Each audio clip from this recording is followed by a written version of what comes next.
किसी किसी के घर में ऐसी जो जलाधारी होती है ना, ये जलाधारी नीचे का हिस्सा समझना जरा अच्छे से, जलाधारी होती है, शिवलिंग अलग से होता है। किसी किसी के यहाँ ऐसा होता है, किसी किसी के यहाँ इस जलाधारी में ही शंकर भगवान एकदम फिट होते हैं। जलाधारी के साथ में शिवलिंग फिट होता है। और किसी किसी की यहां पर जलाधारी होती है तो शिवलिंग उठ जाता है, रख दिया जाता है, साफ कर कर वापिस शिवलिंग को रख दिया जाता है, या स्नान कराया जाता है तो शिवलिंग रखा जाता है। अब कई लोगों के मन में एक प्रश्न आ जाता है कि गुरुजी हमारे यहाँ जो शिवलिंग है, हमारे यहाँ जो शिवपिंडी है, हमारे यहाँ जो शंकर जी की पूजन करते हैं उसमें जलाधारी अलग है, शिवलिंग अलग है, तो क्या मंदिर में भी कई मंदिरों में ऐसा होता है कि जलाधारी होती है, शिवलिंग अलग से होता है, स्नान कराओ, पूजन करो, आराधना करो, नीचे उसमें जल भर जाता है, दही दूध भर जाता है तो लोग उसे साफ कर देते हैं। इसका महत्व क्या है?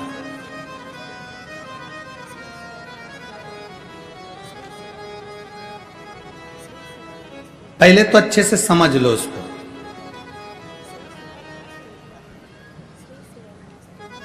चाहे तुम्हारे घर में पूरा शिवलिंग बना बनाया हो वो भी श्रेष्ठ है, चाहे तुम्हारे मंदिर में घर में जलाधारी अलग हो और शिवलिंग अलग से रखा हुआ हो वो भी श्रेष्ठ है। बस अंतर एक है, केवल एक अंतर उसमें भारी है।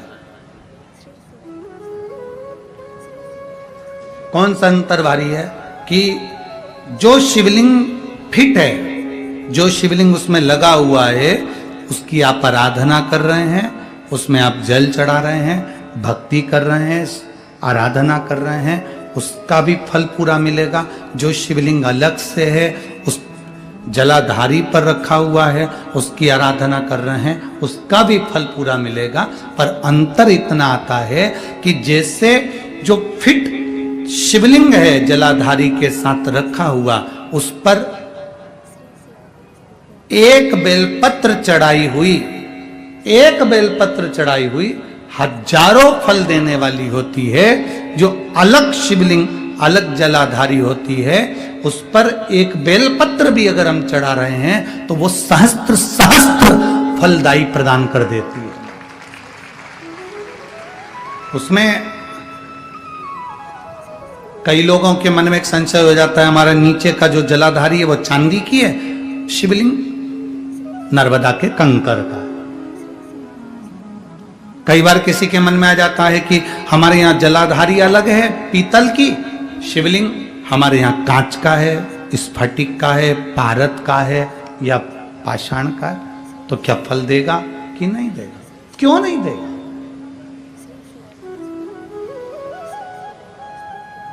अब आपसे पूछते हैं, गंगा जी के जल को गंगाली जानते हैं आप लोग? ये सब गंगा भर के लाते हैं ना, वो पेक रहती है, उसमें सील लगी रहती है, क्या बोलते हैं इसको यहाँ पर? यहाँ क्या बोलते हैं हमको स्मरण नहीं, हमारे उधर तो गंगाली कहते हैं उसको, जिसमें गंगा जी का जल भरा रहता है, ढक्कन लगा रहता है और उसको पेक रहती है, उसको हमारे यहाँ गंगाली कहते हैं। तो गंगा जी के जल को चाहे तुम गंगाली में रख लो और गंगा जी के जल को चाहे तुम पानी के लोटे में रख लो, जल बदलेगा क्या? क्या कहलाएगा वो? गंगा का जल ही कहलाएगा। उसी तरह शिवलिंग चाहे फिट वाला हो, चाहे वैसे ही आप आराधना करने वाले हो, उसका फल समाप्त नहीं होता, वो फल देता ही है। आप कितना सुंदर वर्णन करा। एक बार बाले ने गुरु नानक देव जी से प्रश्न किया, ओ गढ़दानी त्रिकालदर्शी कैलाशी अविनाशी, भगवान शंकर की कथा कर रही है, दिवोदास की धर्म पत्नी अनंग मोहिनी, काशी नरेश की धर्म पत्नी अनंग मोहिनी, और वो अनंग मोहिनी निकल कर जा रही थी। एक बुजुर्ग वृद्ध माता पिता बैठे थे, बूढ़े हैं, कांप रहे हैं, चिल्ला रहे हैं।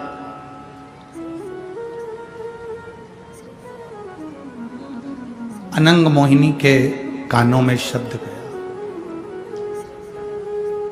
आपसे अगर कोई पूछे कि शंकर जी पे जल चढ़ाया हुआ घर क्यों ले जाया जाता है, पीने के क्यों काम आता है, आचमन क्यों किया जाता है, उस जल का महत्व क्या?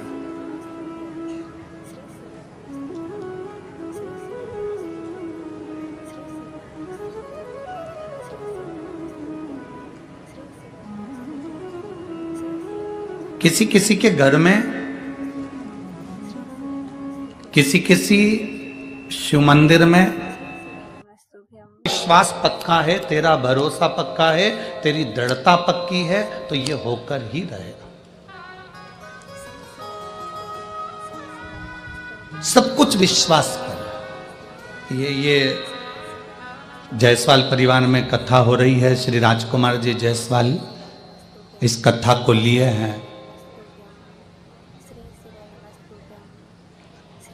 कलयुग में कथा करवाना बहुत कठिन विषय है, बहुत कठिन।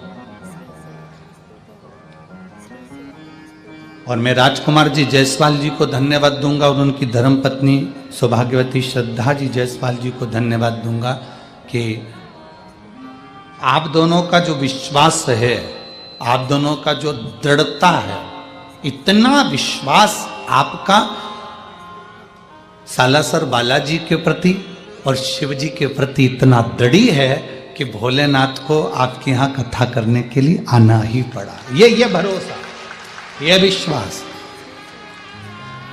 और आप मानेंगे नहीं, मैं ये इस कथा को लाखों लोग आस्था चैनल पर देख रहे हैं, फेसबुक यूट्यूब पर श्रवण कर रहे हैं और कई लोग इस कथा को श्रवण कर रहे हैं। यवतमाल जिले से कई बार कथा के लिए फोन आए। हमने एक ही बात उन लोगों को कही कि भाई ये कथा तो बनी में चली गई है, और वो भी यवतमाल जिले के अंतर्गत, वो भी यवतमाल जिले के अंतर्गत ही आती है। तो कथा तो कहीं, कथा तो जिले के अंदर ही हो रही है। उस कथा का लाभ आप सब लो। पर मुख्य एक ही बात कहने में आती है कि कहीं पूर्वजों का भाग्य प्रबल होगा, कहीं तुम्हारे माता पिता का भाग्य प्रबल होगा, कहीं उनका पुण्य भाग्य प्रबल होगा, और आप लोगों के पुण्य की गुल्लक भराई होगी, तब जाकर ये शिव महापुराण की कथा बनने में आई होगी। ये प्रभु कृपा।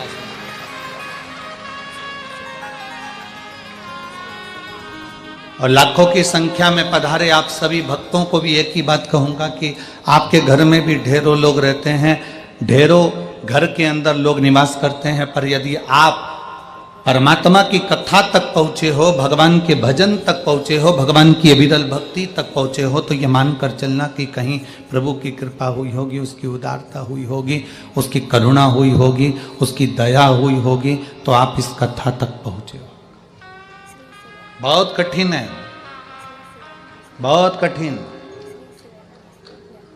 दुनिया को अपना बनाया जा सकता है, पर अपनों को अपना नहीं बनाया जा सकता। बहुत कठिन है महाराज।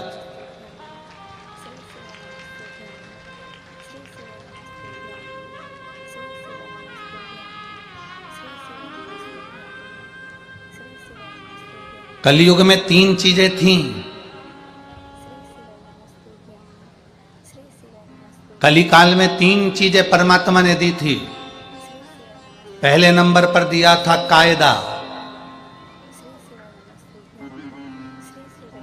दूसरे नंबर पर दिया था वायदा।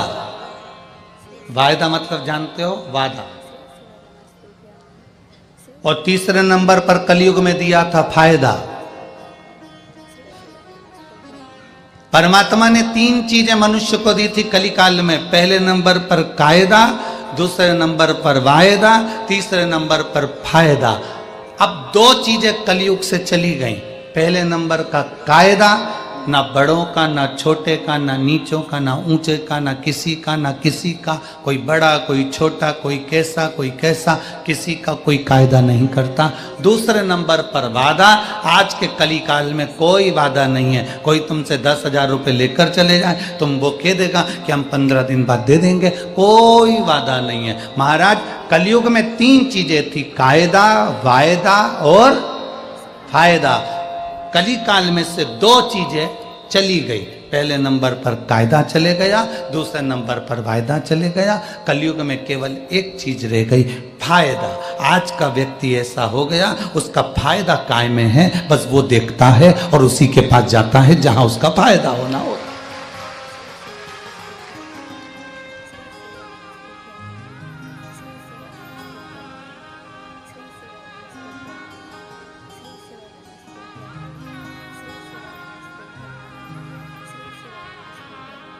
थोड़ा सा कायदा करिए, थोड़ा सा सम्मान करना सीखिए, थोड़ा सा कायदा करना सीखिए, थोड़ा सा आदर करना सीखिए, थोड़ा सत्कार करना सीखिए, थोड़ा सम्मान करना सीखिए।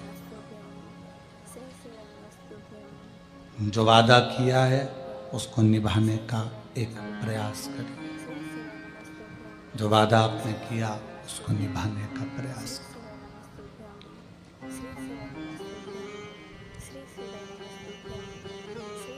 40 करोड़ रुपए कमाने वाला भी मरने के बाद 4 कंधे पर ही जाता है, 40 करोड़ के ढेर पर नहीं जाता।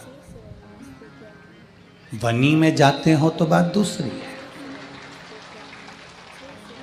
40 करोड़ कमाने वाला भी 4 कंधे पर जाता है, 4 के सिवाय 5वां कंधा नहीं होता।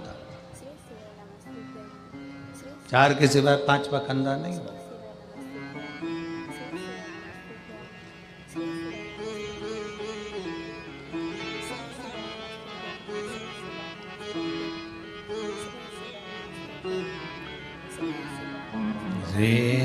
पहले जग जाए, ये जब जागती है जब बच्चों को स्कूल पहुंचाना हो उसके आधे घंटे पहले, और जो गरजना चालू होती, उठ जा।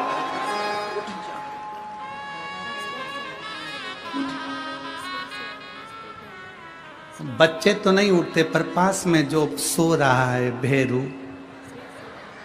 वो उठ जाता। उठते से हाथ जोड़ के बोलता है, ए चंद्र घंटा, ए कुष्मांडा, कात्यायनी, कालरात्रि, हे काली खप्पर वाली, आज क्या हो गया जो तू इतनी गरज रही है? तुम तो सोते रहो, बच्चों को जगा दो। मैं आई अब भी, और गई रसोई घर में, 4-6 बर्तन फेंका फाकी करी। इतने में बेचारी सास जग कर बोली, बेटा एक काम कर, तू बच्चों को तैयार कर ले, मैं टिफिन बना दूंगी। वो तो चाहती यही थी कि डोकरी उठे, वो चाहिए रही थी कि उठे।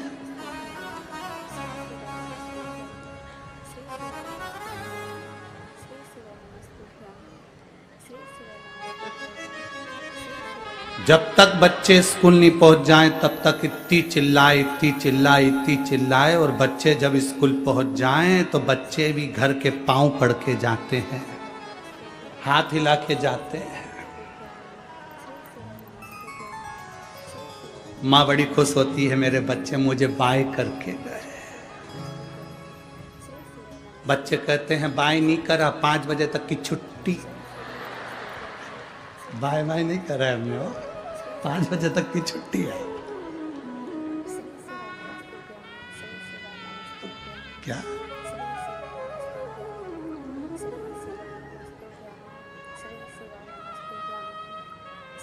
कितना कितना वर्णन है महाराज, कितना। फिर इस लाइन में एक लाइन और कही गई, सास ससुर जो भोजन करिए, नित नित भोजन पहियो। अगर घर के बड़े भोजन कर रहे हैं तो पहले उनको भोजन कराओ, उसके बाद स्वयं भोजन ग्रहण करो। पर हमारे यहाँ पर सिखाकर भेजा जाता है, जितना बन सके उतना काम करना। भूख लगे नीचे से बना के अपने कमरे में ले जाके चढ़ जाओ।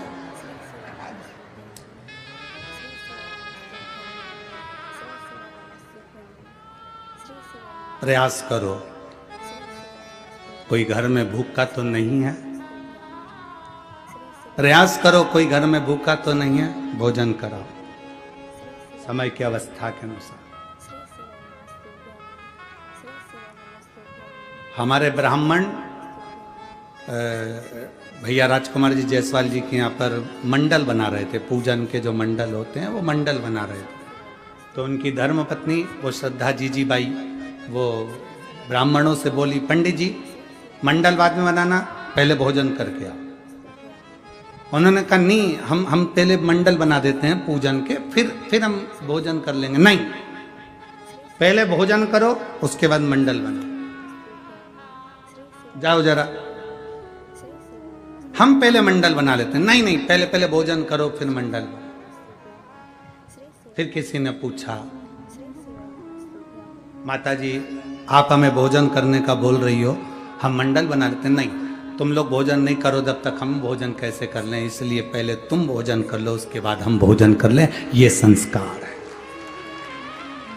ये संस्कार होना चाहिए। घर के बड़े, घर के बुजुर्ग, घर के मेहमान, घर के अतिथि, घर के सम्मानीय व्यक्ति आपके घर में हैं तो पहला भोजन उनका होना चाहिए, पहला आदर उनका होना चाहिए, पहला सत्कार उनका होना चाहिए। धन जोड़ा आपने, पैसा जोड़ा आपने, व्यापार किया आपने, पर इतना जरूर याद रखना, सब कुछ जोड़ना, उसके साथ में आप अपना व्यवहार जरूर जोड़ना जो अंत समय तक जाने वाला है। आपका व्यवहार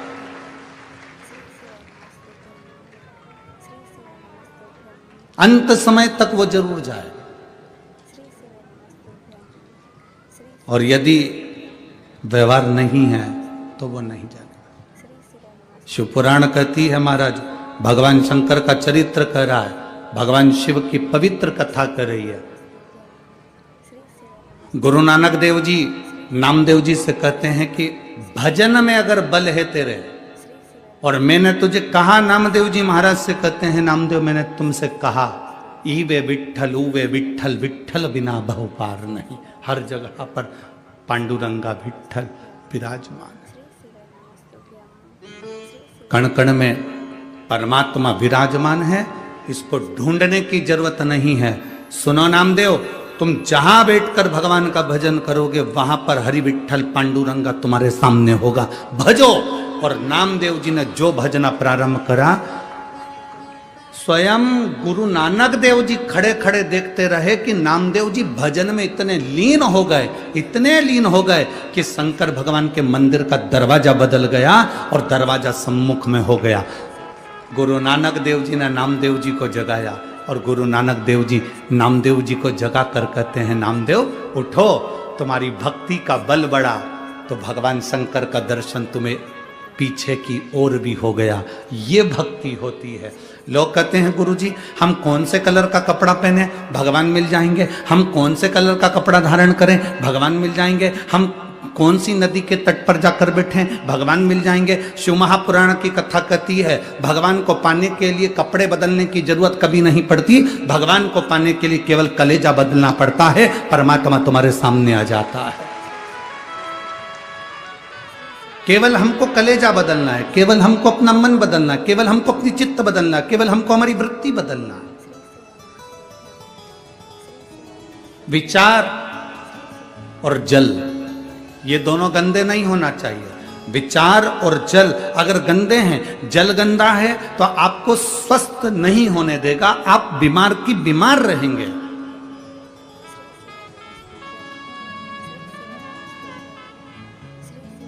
जल गंदा है तो शरीर बीमार कर देगा, शरीर गंदा कर देगा। और अगर विचार गंदे हैं तो वो मन गंदा कर देगा, आपकी सोच गंदी कर देगा।